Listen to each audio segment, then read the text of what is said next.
Hello everyone, wanted to do a little walk around video with the new exhaust. So let's crank it up.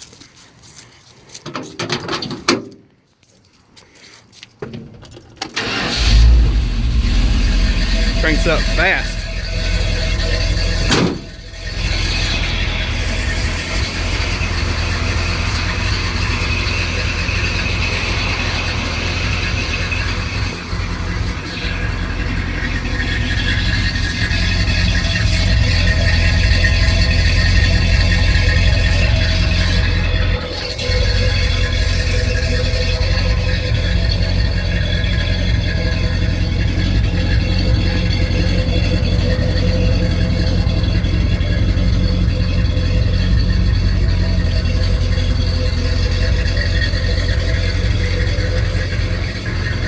This engine compartment is really quiet now.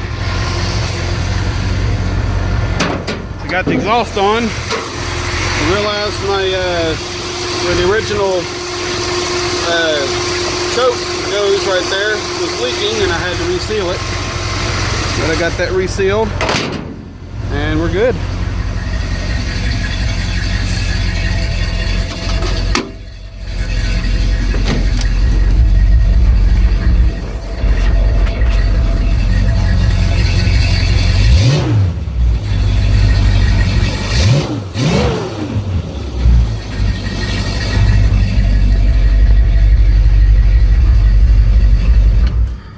Well, there it is, and I'll see y'all later.